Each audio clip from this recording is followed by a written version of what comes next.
The Texans return to the scene of the crime, the scene of their Week 18 playoff clinching victory, looking for more. We're going to talk about all that and more on this edition of The Bullpen. He floats one wide open, and there he goes. Turned down for a Texan touchdown.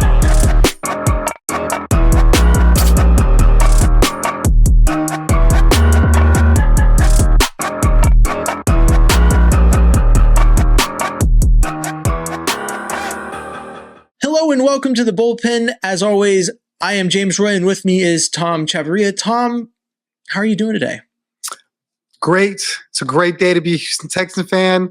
New season is upon us. It is time to see if all the moves they made in the offseason worked. It's time to see if this is the year that they get over that hump, and I'm ready to get it going. Well, I'm ready too. Before we get started, this is The Bullpen. Make sure you're liking, commenting, subscribing, doing whatever it is you do when you like something like this elite Texans content that we're putting out for you guys. It's a Texans podcast run by two veterans, and we love your feedback because we're into constructive criticism. If you're into finding new ways to enjoy football, there's the Locker League. I have a little ticker here on the video, but if you're not watching, Locker is a new way to do fantasy. It's like predictive sports trivia. There's a $750 prize, and that can get bigger the more Texans fans that we get into this league. It is a Texan-centric. You don't have to watch other games, or you don't have to hope in week 5 that Josh Allen has a really good game, but the Texans win. You can just watch the Texans game and you can enjoy it. So that's what my favorite part of this new format is. So make sure you download the Locker app, search up the Bullpen League, put in your $25, and then you will be in and you'll be competing for a chance at a grand prize. So without further ado, let's get into this episode of the Bullpen. We're facing the Colts. Week 1, start of the season, major stuff. And this is the first time in the history of the Texans that will start the season in Indianapolis. The Texans ended last season in Indianapolis. It feels like a full circle moment. Do you feel like that this, looking back at week 18 to now, it feels like that's what the Texans have done? Obviously, they played the Colts in week 2 last year, so it wasn't quite exactly the same, but they end the season in Indianapolis, come back, and then, play Indianapolis pretty early in the season. How do you feel about this really quick return to such a big moment for the Texans?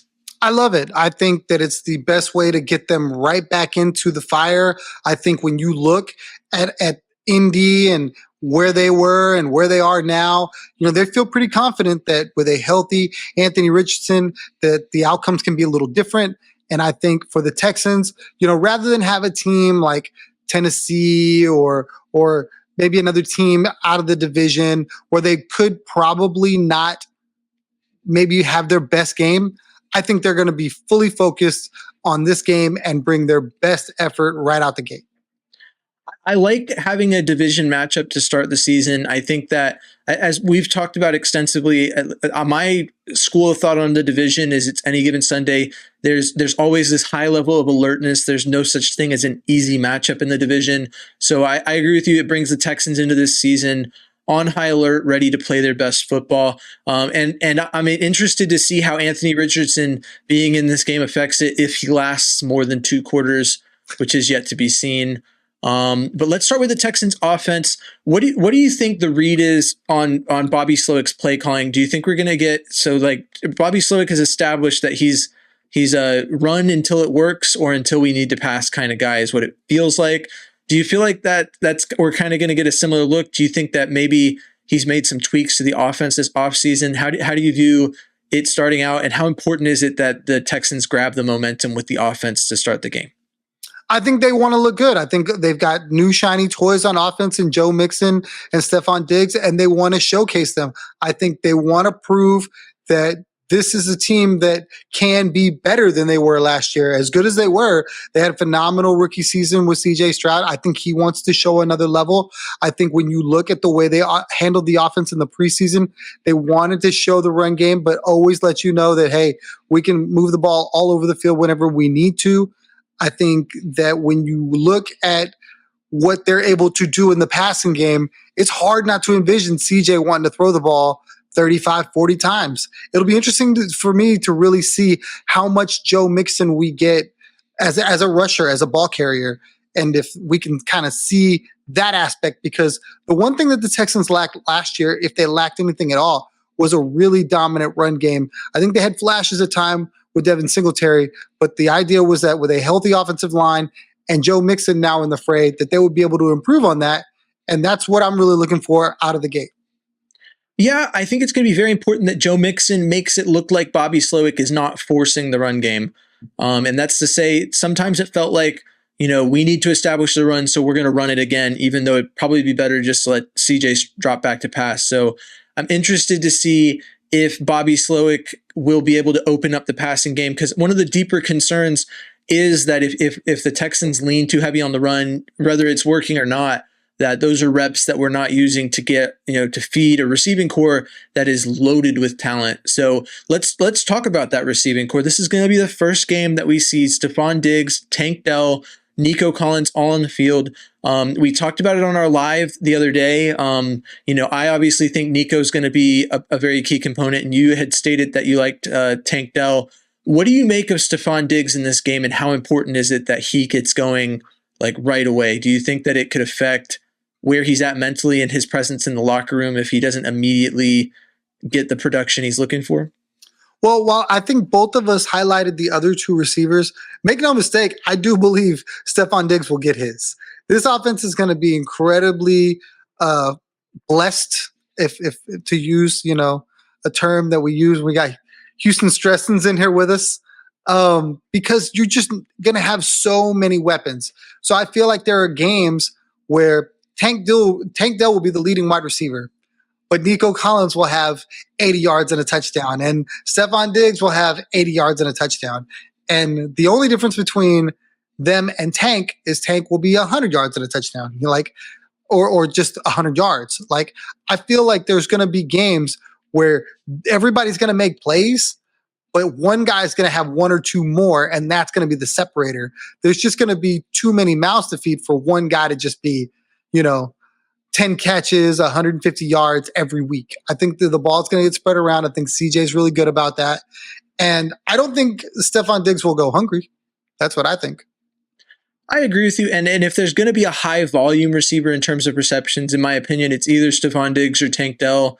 I think that, like you said, we could see a lot of games from Nico where it's just, 2 or 3 catches for 80 yards and a touchdown. Like that was his MO early on when he was sort of establishing himself, was those long plays. He's an outside X wide receiver that's kind of a bully, so that makes sense. Looking at the Texans offensive line, this is a group that is returning largely the same from what was expected last offseason. The difference is that when they entered week 1, Kenyon Green was out and the injuries just kind of kept piling on for this Texans offensive line. What are your expectations when it comes to their performance, and how vital do you think it is that they play at a certain level in regards to the winning this game? I'm really glad you highlighted Kenyon Green, because I believe he's really an X factor for me on the offensive line. I really think that the running game is only going to go as far as this offensive line wants to take it. I think we've got really good pass blockers, but very few run blockers. Kenyon Green is the one guy that was advertised out of college as a run blocker. And I think if he can open up holes in space for Joe Mixon to do his thing, that's going to be something that Devin Singletary didn't have last year. And I think that's where the game is probably going to change for the Texans, in a sense that they're going to be able to put teams away with the run game, where before they kind of had to throw the ball all over the yard because they just didn't have that fourth quarter bully, bruise you up. Okay, I'm just going to run it, even though I'm going to run it, get 4 yards and a first down, and not need the big chunk plays to salt away a game. No, yeah, I agree with you. I think that Kenyon Green's X factor part, I think that the running back, I spoke to it earlier with the need to make it look like we're not forcing the run. And I think the offensive line's part in that cannot be understated. I look at Juice Scruggs. I think Juice Scruggs and Kenyon Green are the big unknowns. I don't know if that's not necessarily the fully correct term, but that's what I'll use. And if those guys perform at the level that we know they can, the other three are known commodities. We know Titus Howard, we know Laramie Tunsil, and Shaq Mason was, outside of Laramie Tunsil, the only player that played most of last season to its entirety. So I think that this Texans offensive line is poised to do well, and we'll just be on the lookout to make sure that there's no devastating injuries that could, because I think that this season more so than last season, that could be a huge factor to derailing what the Texans have right now. They enter this game with one person on the injury report, which is MJ Stewart, and I think that's huge going into this matchup. The last part we'll talk about is tight ends. Do you anticipate the tight ends playing a huge role in this, or do you think that early on maybe they'll look to be more of like a safety blanket for a year two quarterback that may need the occasional drop off and the occasional bailout catch to kind of get momentum going? I mean, that's a really good question. I really think that Dalton Schultz should be the new security blanket, check down guy. I know Robert Woods was really that guy last season early on until Dalton kind of got assimilated into the offense a little bit better. Really interested to see how they use him and Brevin Jordan, if it's more of a blocking role because you have three great wide receivers, or if they run some, 1-2 tight end sets where, okay, I play action and I'm hitting Dalton on something. So those guys are really great problems to have, because I don't think the rest of the league is looking at the Texans and going, okay, I need to stop Dalton Schultz. I need to stop Brevin Jordan. They're probably not on the radar at all. And when you think about what they were able to do last year, they had some really huge catches, some really big games. And I don't think they should go overlooked by Texans fans just because there are bigger names ahead of them. I think they can easily get into the box on Sunday. Yeah, and I mean, it cannot be understated. Like, the Texans can be in a 2 tight end set and still, with Joe Mixon on the field, even with Cam Akers, and with whatever wide receivers they decide to put on the field, they can legitimately have 5 high-level targets in the passing game at any given time. It's seriously going to be dangerous. Now, one last question before we shift over to looking at things from the defensive perspective. There was a lot to be made of some certain beefs between Colts defenders and CJ Stroud throughout this offseason. Do you think that CJ is looking to use that for fuel? Do you think he even thinks about it? How do you think that plays into this matchup? I think it's impossible for CJ not to think about it and not to be motivated by it, because, there's always that, if I'm going to talk it, I got to back it up. So CJ went on a nice little tour throughout the offseason, having media availability and talking about what he thought were things that he excelled at in the season and teams that he exploited. And some people, including the Colts, took offense to it. They really weren't happy with the way CJ kind of spoke to, their you cooked me, or, I cooked, or whatever. So for me, I really think that CJ is going to have a target on him more so this year than I think he probably would have if he did the whole media tour, but I think he relishes that. So he's looking forward to all the smoke, and I think that's going to keep him sharp. I think he'll come in ready and focused, because he knows that an L on Sunday will absolutely turn into a media circus. Well, he said this and he said that, but we did this. And I don't think he wants any part of that. I agree. I think that true competitors want to back up their talk. I think that especially in a game where it's twice, like, there's obviously that room to kind of have your get back within the same season. Unlike, say, losing to the Cowboys as a Texan, usually is pretty debilitating because you have a few seasons between those games. So I think that in this case, though, especially with it being a divisional matchup, CJ's got to have it on his mind. He's a competitor. I think he easily could be using it as motivation, and I don't think it's a bad thing to be thinking about it. Now, looking towards the defensive side of the ball, we obviously have to look at the linebacker room and look at the fact that Christian Harris isn't going to be there.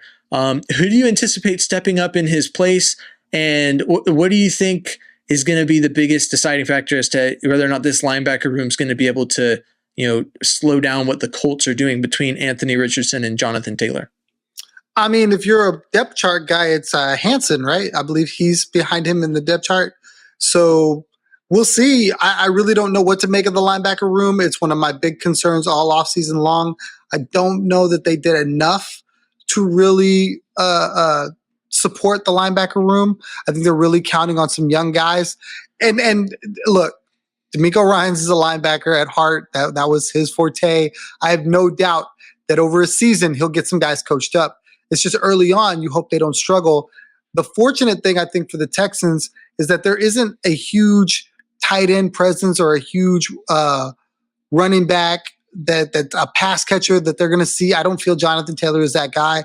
So that's where I feel like a linebacker is really tested in that kind of defensive mode. As far as like stopping the run, stuff like that, I feel like those guys are more than capable to do that. So I really just hope that we're not talking about the linebackers Monday. I agree with you. And looking at John Crumpler's vendetta against Henry To'oTo'o has always been his ability to cover, as he has posted about numerous times. And that was something that I think the Texans maybe, I don't know if they undervalued it. I felt like the offer that Blake Cashman got in Minnesota was something the Texans probably could have done to maintain a solid coverage linebacker on the team. But looking at it, I mean, I know Jake Hansen's next on the depth chart. I think he's showing as a better cover guy from what the Texans have gotten this offseason, relative to To'oTo'o. I think we might see like a mix of the two, depending on how many linebackers they have on the field at any given time. And I think that if Hansen can make up where To'oTo'o lacks in coverage, then that would be incredible. Or if To'oTo'o has become capable of covering, that'd be cool. He said very candidly in an interview, he felt like he was pretty massive last season. So he's worked to cut down. This is his second off season working with D'Amico Ryans. I'd hope he'd pick something up. And there's got to be a reason the Texans feel comfortable trotting him or Jake Hansen out there, instead of Christian Harris for at least the short term. So I'm with it, but I agree with you. And I've been doing the I told you so run for most of this past month or so, about how I said that, Edgerrin Cooper would have been a great pick in the second round if the Texans could have finagled it, but I couldn't see them not taking Kamari Lassiter, so that would have been tough. Maybe like a Jeremiah Trotter, someone in the rounds where, but every time I think about that, the first 4 rounds, all the players the Texans took, I liked, so tough to rearrange the draft to get that, but there would have been no harm in addressing the linebacker situation for sure. Now, looking at the defensive line, Will Anderson Jr. is back. This is expected to be a full group. How do you think the absence of Danico Autry is going to affect the Texans pass rush in this first game? I really feel like he's going to be a bigger loss in the sense of the rotation, right? Getting somebody in and out of there. Personally, I don't think they're going to miss Autry as much on the edges as they're going to miss him as much on the interior. So for me, if they're able to make the guys they have really work, I don't worry about, barring injury, of course, because injury obviously changes everything. I don't really worry about what they have on the edges with respect to Will Anderson, Danielle Hunter, Jerry Hughes, Derek Barnett. I think those guys are more, obviously the 2 stars, but then the guys behind them are very capable of filling in. It's just on the interior, that's where you really think Autry is going to be missed the most. Yeah, I have to agree with that. I think that as a third down interior pass rusher, he's definitely something that's where his presence will be missed the most. How do you feel about Foley? And I'm going to try and say this. I probably should just say Foley, but Foley Fatasuki, I want to say is how you say it. Man, I'm not even going to try to murder it with you because I think it's like Fatakasi. I think that's how it's said. I think so. And then Mario Edwards are the perceived starters on the interior. How do you feel about them? And would you is there a reason to be concerned there? How do you feel about those guys in the middle? It really just depends on if they can keep doing what they did in the preseason. I think the preseason, they both looked really good. They both flashed, but the regular season is a different animal. Playing the ones the entire game is a different animal. So they're going to have to be able to hold their water for a lot longer. And I think that's really where we're going to be able to say after Sunday's game, yes, those guys check that box, or no, maybe they need to address that because Danico's going to be out for a little while. So it could become more of an issue after that game, I would say. Yeah, I think so. But I mean, those first 6 games are going to be rough for a couple. And I think that if it shows to be a huge problem, that could be a time where you see D'Amico Ryans use his lifeline. As much as we've talked about J.J. Watt, I wanted to make sure I brought him up at least once because this is a Texans podcast and this is the last season that J.J. Watt could possibly come back. So wanted to slide that one in there. Looking at the secondary, I kind of want to frame this question more in the frame of the Colts offense.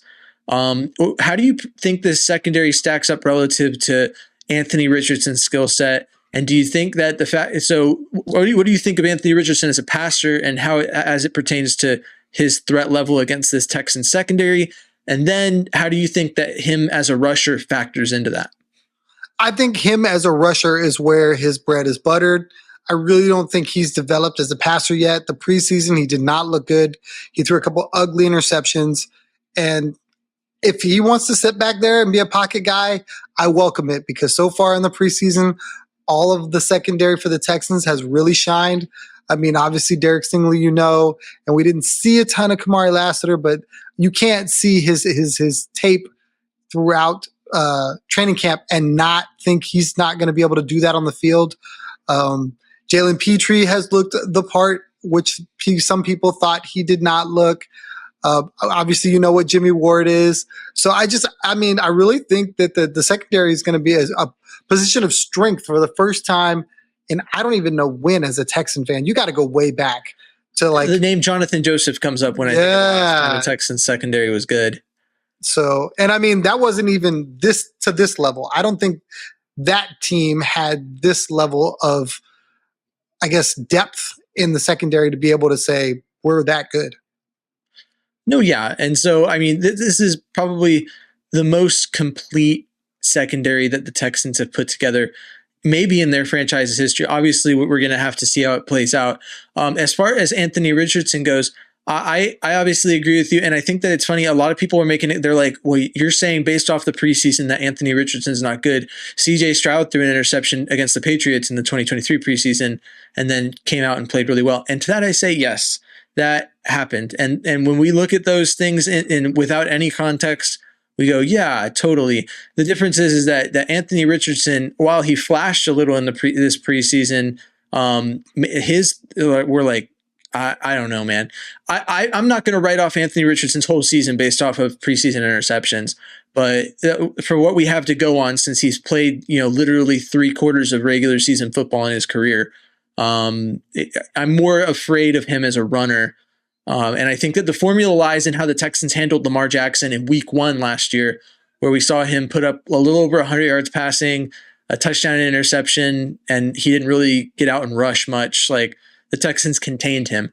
And I think I'm hoping the Texans maybe look back at that as the formula as to how to stop Anthony Richardson.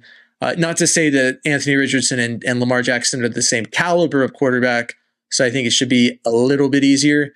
But the Texans' struggle against running quarterbacks is well documented, so I'd love to see them maybe step up and not struggle in that way. Looking back at the secondary, we look at Derek Stingley, Kamari Lassiter, and then we look at Jimmy Ward, Jalen Petrie. Of those 4 guys, which one do you think is going to be the X factor for this game? It's got to be Kamari Lassiter. I mean, if you're asking me where the football is going to go, if I'm Anthony Richardson, it's got to be there. He's the most unproven commodity in that secondary. It was foolish to watch the Giants preseason game, for those of y'all that watched the Giants preseason game or saw our show after, to see that because Malik Neighbors was lined up with Derek Stingley, Daniel Jones thought, well, I have to go that direction because my guy's there. And for the entirety that Derek Stingley was there, the dude was absolutely locked up. And then he threw a pick. So if I'm watching that film, if I'm that offensive coordinator, I'm probably not trying Derek Stingley. And to that sense, if I know I've got Daniil Hunter and Will Anderson coming, I'm probably not doing a long, drawn-out route to take advantage of a safety, because they're probably going to get home before that. So for me, Kamari Lassiter is the guy that I think they're going to try. And if he has a great game, the Texans are going to have a great day. I can see it. And I think that John Crumpler brought up a good point. I don't think anyone's really asked the question of if Derek Stingley is going to shadow or if he's going to be assigned to a side. And I think the Colts could probably, he had stated, and I agree with this, if I'm the Colts and I know that Derek Stingley's playing one side, I'll put like Alec Pierre over there and then let my better receivers get matched up with other, DBs. But I mean, we'll see how that plays out. I think personally that Jalen Petrie will play a larger role. We obviously saw Jonathan Taylor put up 188 yards. He literally was what kept the Colts in the game during Week 18 last season, and I think he's him and Anthony Richardson's ability to run is the biggest threat to the Texans not winning in week one. And I think that the biggest remedy to that is the way that Jalen Petrie is used in the box. He is a heat-seeking missile when he's in the box. He gets the. I posted a clip on Instagram when I was saying it was Jalen Petrie days until the Texans play football, and he's like, "Man, you're not going to block me. Not going to stand in my way." And he tore him up. That was in the Bucs game. So I could see Jalen Petrie being the X factor amongst those players in the secondary. Obviously, every one of them has their role to play, but that's about where I'm at. Before we go into score predictions, did you have anything else to say about the game in general? Anything I just said before we move into that? I'm just so surprised right now. You literally had a chance to not go at Jalen Petrie, and you picked Jalen Petrie as your guy. The preseason has changed me. The preseason has changed me as a man. I'm different. I'm not the same. Yeah, change. People can change. You're right. I mean, I'm looking forward to this game. It's going to be a lot of fun just to have regular season football again. And I mean, it's hard not to be excited as a Texan fan. You just see all the potential. You see everything that's there. I can't wait. Neither can I. And so with that, we'll do the score predictions, and then I'll give my storybook ending, and then we'll bring this thing to a close. Tom, I want you to go first. What is your final score prediction, and maybe elaborate on it a little bit? It's going to be, I think, a scenario where Indy tries to keep CJ off the field. That's what I think. I mean, we just talked about Jonathan Taylor. I think they're going to try to run the ball. So I don't see it as a high-scoring game. I do feel like the Texans are going to score points. I just don't think it's going to be to the level.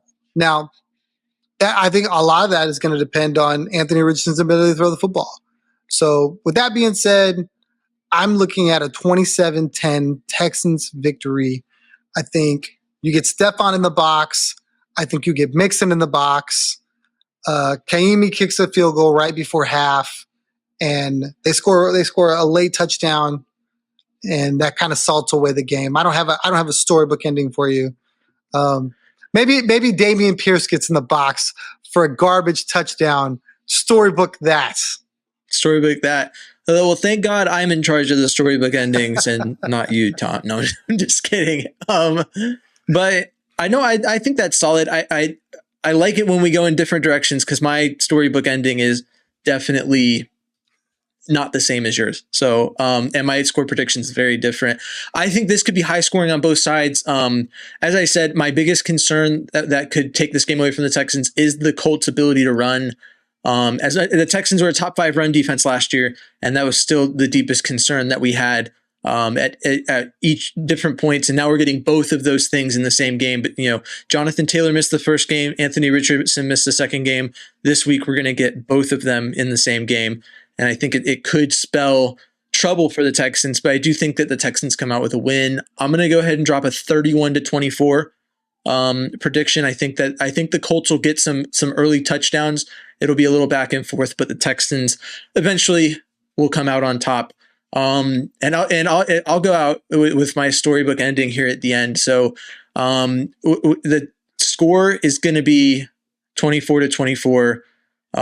Late in the fourth quarter. I'm going to go with a classic. No, none of this weird stuff. We're going to make it a true storybook ending that I think could legitimately happen. And I'm torn between which receiver to use at the end, but I'll make that decision when I get there. So the Texans will receive the kickoff.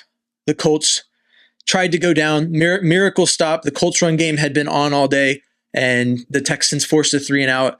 It's now the 2-minute warning. 2-minute drill. CJ is heading out onto the field, and it puts together one of the most methodical drives. You're sitting there like, why are we running it? Oh no, I guess we want to make sure there's no time. And the Texans are moving, they're grinding out. It's a slow moving drive. And then with like 30 seconds left, they're outside of field goal range. And in an attempt to get into field goal range, right, is what this play is drawn up as. The Texans will draw up a little a deep drag from Stephon Diggs, and Diggs gets behind the defense, and CJ is like, oh, this is it. It's on. And he hits Diggs on like a solid deep drag across the field, and Diggs takes it into the end zone for a touchdown. There's like 20 seconds left. The Texans obviously tack on the extra point. And then another 3 and out. With the touchdown, the Colts have to go and throw the ball. They can't run it. And so Anthony Richardson gets scared out of the pocket, runs it, wastes a lot of time, and then on the next play, throws it, batted down, ball game. So that is I think it might be my first very realistic storybook ending. I'm not going to lie. It's very realistic. I would love it and hate it all at the same time because that's a lot to stress through there. I mean, the last thing you want is a 2-minute drive week 1. We like to save those, middle of the season, but we're getting it out of the way early. But I love the idea of hitting Diggs for the game winner. I'm him walking down the sideline. Yeah, that would feed some families. I like that one. I was between him and Tank Dell. I like the idea of Tank Dell getting a touchdown to end, a game, a game-saving touchdown, reminiscent of the Buccaneers game, him being back for the first time since, the middle of last season. After all, he's overcome. But I like the Stephon Diggs story better, just because it's like of how everyone's talking about him. They're like, no one believes in you, Diggs. They don't think you can do it. And he steps down the field, and that catch puts him over 100 yards receiving. It's 130 yards receiving and a touchdown. So yeah, pretty solid storybook ending, if I do say so myself. I don't mean to toot my own horn, but I will. I can dig it. I can dig it. All right, Tom, any final thoughts before we bring this thing to a close? Well, I'm just really excited to do this again with you. This has been an awesome first of many shows. Looking forward to a phenomenal season. This is a really, really impressive roster, really, really exciting team.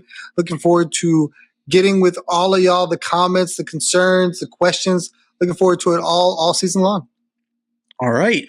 Well, make sure you're tapped into the Bullpen to get elite Texans content. We've got previews, we've got recaps, we've got lives in the middle of the week, which is the best way to interact with us and get your questions asked and answered directly.